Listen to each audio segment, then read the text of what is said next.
What the fuck was that? What did I just sit through? This had to be. I'm not even kidding. I'm not exaggerating. I don't think I'm bullshitting. I don't think I'm like being hyperbolic or being a fanboy or really making any ludicrous claims at all when I say this. This had to be the single worst E3 presentation I've ever seen in my life. Like, I've always like said that like I don't like third-party presentations. I've always said that like they really should just be part of the Nintendo Direct. They really should just focus on the Nintendo announcements. They really need to just, stop pretending that they're in any way capable of standing on their own 2 feet in showing off their own material. But Square Enix this year has sunk the bar so low, it's like it's been like embedded into the ground. Like the entire thing was just jammed into the ground, just wedged in there, and they just kept wiggling it until the entire thing was like completely underground. That's how they did it. Like that's how low we've gotten. This show was so bad. Like I've seen shows where like plenty of stuff. There's plenty of stuff I'm not interested in. Right? That's a typical E3 showing for me. I don't care about most projects that these third-party developers show off, but Square Enix, I think, has kind of reached new lows. I think because not only are they talking about announcing. Not only are they making announcements that no one cares about, like Life is Strange and Final Fantasy Origin, they're also, heavily focusing on mobile games. They are, putting out terrible spin-offs to Final Fantasy. They are, and I think this is the big thing that really makes this one of the worst shows I've ever seen in my life. Continuing supporting a brand that no one really wants them to continue supporting. And in this case, I mean the Marvel brand. We're seeing, after the failure of Marvel Avengers, I think most gamers were kind of hoping that, Square Enix would take a step back, really, reevaluate their priorities when it came to handling the franchise, really come back and make something unique and different when it comes to, their next outing. But not only did they not do that with, this Guardian of the Galaxy release, which looks terrible, by the way, they doubled down on their bullshit. They are continuing to support Marvel Avengers into 2021. Games as a service, which I think, honestly speaking, is probably worse than mobile games. Because, at least with mobile games, you can argue that, they're cheap, disposable releases for the mobile audience to expose them to classic gaming brands. This is, it's easier for people to get into games like Dragon Quest V by just playing them on mobile, as opposed to, expecting them to, buy a Nintendo Switch and expecting them to, just discover Dragon Quest on their own when it's not really a brand that's really all that popular in the West. It has a niche, right? It has a niche audience of people who may prefer to play on mobile devices because of their lack of commitment to gaming as a whole. It is a niche secondary platform, essentially. One that has no place at E3, which should be aimed at dedicated enthusiasts, but a niche audience all the same.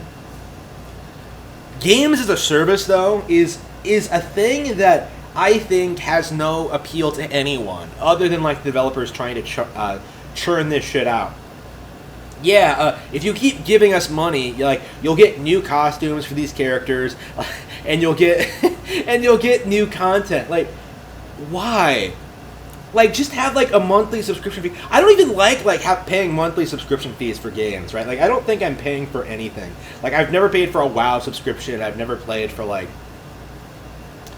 online until recently, and yet now I'm expected to consider paying giving them a constant stream of money just so they can continue churning out new content for Marvel Avengers, a game that I know isn't even appealing to hardcore Marvel fans. I know Angry Joe gave this a 4 out of 10 something like that. I don't know enough about Marvel Avengers to really to talk about why it doesn't work on a fundamental level. I'm not familiar enough with games as a service to really criticize the platform entirely, but I don't want to.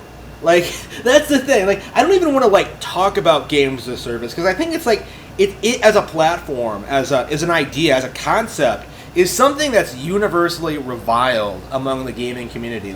It's something that really should be rejected. And the trend I've been seeing when it comes to these companies is that they seem to be attaching these kinds of games to really, really popular brands, right? So they're attaching it to Marvel. I think Arkham Knights, the Batman one, is also getting a gas release.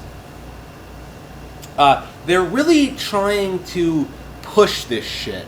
And I feel as if, personally, that gamers need to push back against it. It's not enough to simply boycott these games or companies anymore. You need to boycott entire consoles, entire platforms that enable it. So you shouldn't be supporting PlayStation and Xbox at all. Okay, it should be Nintendo exclusive. That's how we go.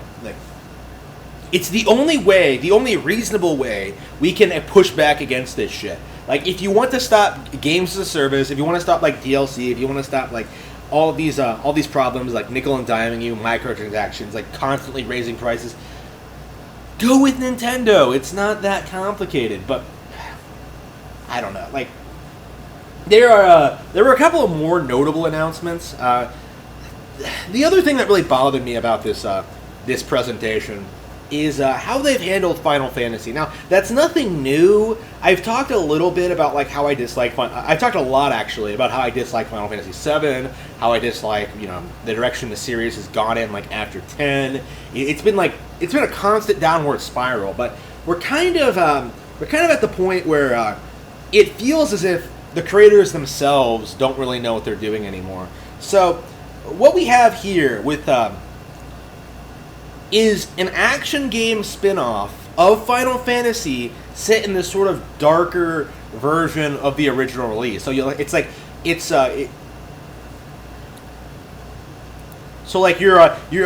playing as some Dante figure going to this castle and fighting some evil knights in this action RPG. And it looks lame, it looks boring. I like dark fantasy in general, but this is and a dark Final Fantasy is something I would have really loved, back in the 2000s and the 90s. But the team working on this game from both angles, both Team Ninja and Square Enix, they don't know what they're doing. They don't know how to set the mood. They don't know how to design the characters. They don't look interesting. The music is kind of good, but I kind of like the music from what we saw in the trailer. The action gameplay does not look interesting. They really could have made this feel unique and distinct from other games like it, but it really does look like a Devil May Cry clone set in Castlevania. Basically, it's really, really lame. The voice acting is bad. This is a really good example, I think, of why Final Fantasy going in the action RPG direction in general was bad for the brand. Because what could have happened, theoretically speaking, is that this could have been the first major Final Fantasy spin-off where it's an action game rather than a turn-based RPG. Imagine an alternate universe where this is the first action RPG we ever got from Final Fantasy. We got really good turn-based RPGs for Final Fantasy 11, 12, 13, 14, 15. 16, and Final Fantasy 7R, and then out of nowhere, Square is okay, we're gonna bring in Team Ninja and have them make an action-based Final Fantasy title where you play as a single character, exploring this castle exactly like Devil May Cry. That would be exciting, right? That would be interesting. That would be something different if it was a spin-off. But with the world we're living in the universe that we're living in, right? Action RPGs are nothing new for Final Fantasy. Final Fantasy 7R, as much as I detest that game, does look better than this, with better character models, better voice acting, better action, I imagine. Like, there's nothing about this trailer that really pulled me in at all. Like, there was nothing about it that really looked better than Final Fantasy VII-R. Like, if anything, it looked kind of like a downgrade. That's kind of the thing I've been noticing with the current generation, is that like the games they're showing off actually look worse, generally speaking, than games they announced like 6 years ago. Like these are like the budget titles that they're like pumping out for PlayStation 5.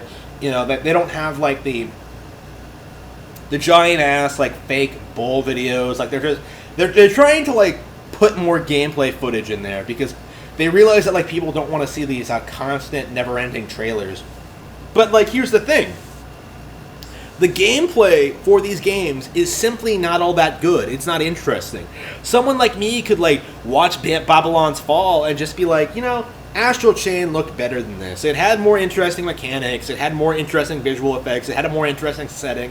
What about Babylon's Fall is actually unique and different than any other action RPG like it? And the answer is that like there's nothing there. Like it doesn't even look as good as like Nier Automata. Like the decline is real. Like right, we are in the middle of an economic crash. Right, we are in the middle of a gaming crash as well. These companies cannot put out titles like they used to. People aren't just going to like go out and buy Final Fantasy just because it's Final Fantasy anymore. Like after 15. Like, I think most people have kind of reached the point where they're just like, okay, I don't care anymore. It's over for me. I'm just going to play Dragon Quest on my Nintendo Switch. That's all I really want to do. These companies, they can't keep this up.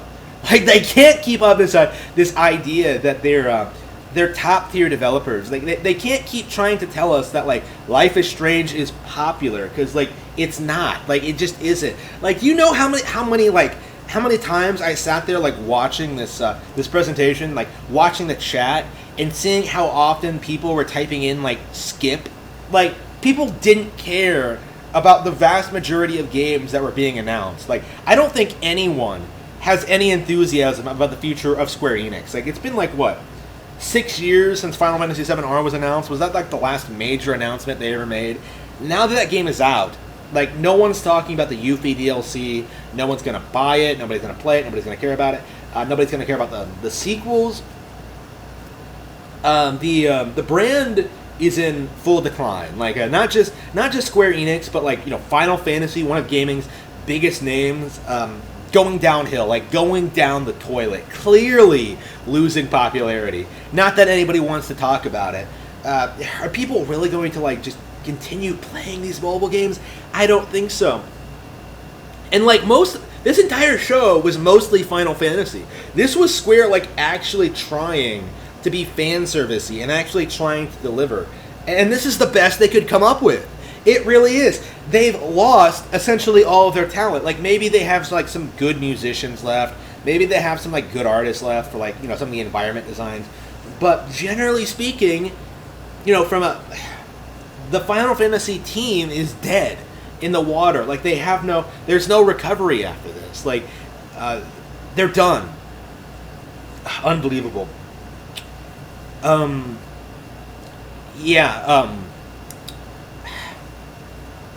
They keep killing off a lot of their franchises. Like Deus Ex is dead in the water. I think Tomb Raider is dead in the water. It's only going to be a matter of time until like Final Fantasy kind of joins them in this like sort of unprofitable thing that won't really have an audience 10 years from now. 10, 20 years from now. We're already kind of at the point where like the main reason that people are so invested in the franchise is that they played 7 back when it first came out, almost, more than 20 years ago. Imagine if, like, Nintendo was coasting off of, like, Ocarina of Time success since then. That's basically what Square Enix has been doing since Final Fantasy VII. Unbelievable. It's embarrassing. So, what needs to be done about this? Just talk about it. Just acknowledge that, like, Square Enix isn't as good as they used to be, and that